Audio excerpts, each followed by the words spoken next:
नमस्कार बच्चों, हिंदी कक्षा में आपका स्वागत है। आज हम आपकी कक्षा छठी का व्याकरण का अध्याय पढ़ेंगे, अवयव। पिछली कक्षा में बच्चों हमने पढ़ा था अवयव की परिभाषा, अवयव के भेद और क्रिया विशेषण। आज हम क्रिया विशेषण के भेद के बारे में जानेंगे। पहले थोड़ा सा पुनरावृत्ति कर लेते हैं। अवयव वे शब्द होते हैं जिनमें लिंग, कारक और वचन के कारण कोई परिवर्तन नहीं होता। अवयव के 4 भेद होते हैं: क्रिया विशेषण, समुच्चय बोधक, संबंध बोधक, किस्में आदि बोधक। क्रिया विशेषण ऐसे अविकारी शब्द जिनके द्वारा क्रिया की विशेषता का पता चलता है, उसे हम क्रिया विशेषण कहते हैं। अब हम क्रिया विशेषण के भेद के बारे में जानेंगे। क्रिया विशेषण के 4 भेद होते हैं: कालवाचक क्रिया विशेषण, स्थानवाचक क्रिया विशेषण, परिमाणवाचक क्रिया विशेषण, रीतिवाचक क्रिया विशेषण।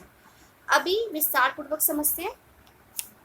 कालवाचक क्रिया विशेषण जिन शब्दों के द्वारा क्रिया के होने के समय का पता चलता है उसे कालवाचक कहते हैं। क्रिया जैसे कि अभी, कल, जब, पीछे, पश्चात, इस प्रकार से इन शब्दों का प्रयोग करके वाक्य बना सकते हैं। जैसे कि वह अभी चला गया।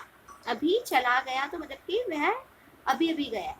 इसी प्रकार से जैसे अभी अभी सांप को जाते देखा। अभी अभी मतलब कि सांप को जाते देखा, तो कालवाचक कब देखा? अभी अभी देखा है।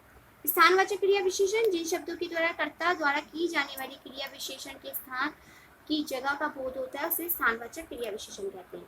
जैसे कि आस पास, यहाँ वहाँ, जहाँ, बाय, ऊपर, दूर, पास, अंदर, ये शब्द आते हैं। जैसे कि मेरे घर में अंदर से लेकर बाहर तक फूलों की सजावट है।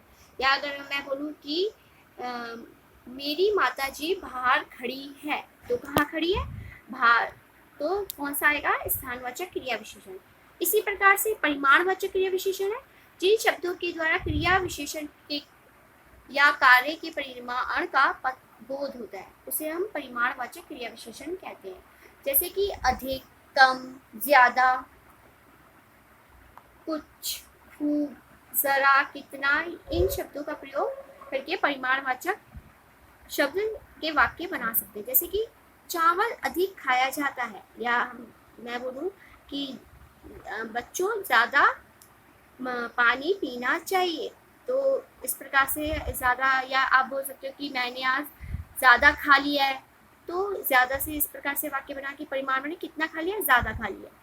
रीतिवाचक क्रिया विशेषण जिन क्रिया विशेषण शब्दों से कर्ता के कार्य करने या तरीके या ढंग या रीति का बोध होता है, उसे रीतिवाचक क्रिया विशेषण कहते हैं। जैसे कि ध्यानपूर्वक, सावधानी, झटपट, अचानक, ज्यों त्यों, अवश्य, ये शब्द इसमें आते हैं। जैसे कि रीतिवाचक में जैसे कि कोमल धीरे धीरे गाती है, तो वो भी रीति बता रहे हैं कि कैसे गाती है, धीरे धीरे गाती है। अब जो हमने चारों भेद पढ़े क्रिया विशेषण के थे, अब हम अवयव का दूसरा भेद जानेंगे, समुच्चय बोधक। समुच्चय बोधक क्या होते हैं? दो शब्दों, वाक्यांशों को जोड़ने वाले शब्दों को समुच्चय बोधक अवयव या योजक शब्द कहलाते हैं। जैसे कि और, तथा, या, व, पर, परंतु आदि। जैसे कि उदाहरण दे रखा है, राम, सीता और लक्ष्मण वन को गए, तो समुच्चय बोधक कौन सा हुआ? और। इसी प्रकार से देखिए, जैसे समुच्चय बोधक के थोड़े से उदाहरण दे रखे, गीता और योगेश के विवाह की तारीख 5 अगस्त है। सोनिया लखनऊ से आई, तो हम सब उससे मिलने गए। राम और श्याम भाई हैं। पिताजी ने मुझसे कहा, चाहे फ्रॉक ले लो या खिलौने, तो या शब्द आया है, तो ये सब किस में आएंगे? समुच्चय बोधक। समुच्चय बोधक अवयव के भी भेद होते हैं, 2 भेद होते हैं: समानाधिकरण योजक और व्यधिकरण योजक, जिसमें संयोजक होते हैं, विकल्प बोधक होता है, विभाजक और परिमाण बोधक। जैसे कि उदाहरण दे रखे इसमें, मैं स्टेशन पे खड़ा था परंतु मेरी ट्रेन नहीं आई। महाराज, मैं खिचड़ी बना रहा था इसलिए दरबार ना आ सका।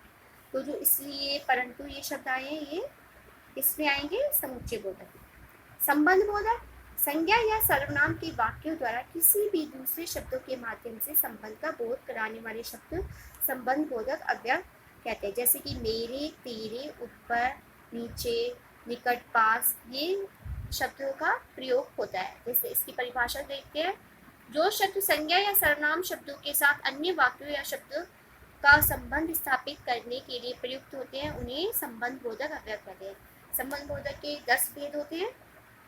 कालवाचक, स्थानवाचक, दिशावाचक, समतावाचक, साधनवाचक, विषयवाचक, विरुद्धवाचक, संघवाचक, हेतुवाचक, तुलनावाचक।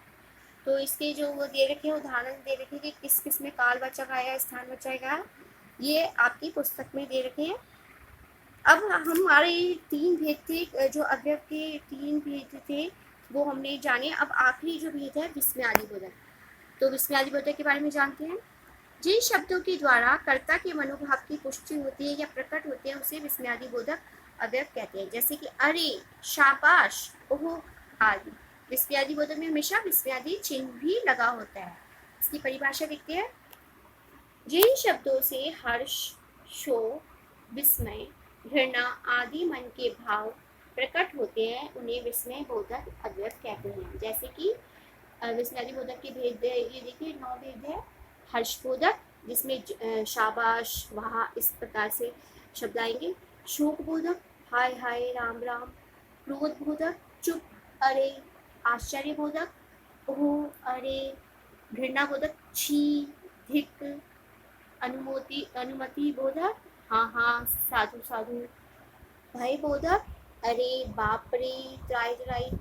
संबोधन बोधक हे ओ सुनो। आशीर्वाद सूचक जीते रहो, दीर्घायु हो, दूधो नहाओ, पूतो फलो। ये सब हमारे किस में आएंगे, विस्मयादि बोधक अव्यय में आएंगे। तो आप इससे जुड़ी आप एक्सरसाइज भी कर सकते हैं, क्योंकि अव्यय के आपने भेद को जाना, क्रिया विशेषण के भेद को जाना, और हमने अभी जैसे कि ये फिरिंदा ब्लैंक्स है, ये आप कर सकते हो अव्यय के। तो आशा करती हूँ आपको समझ में आया होगा। धन्यवाद।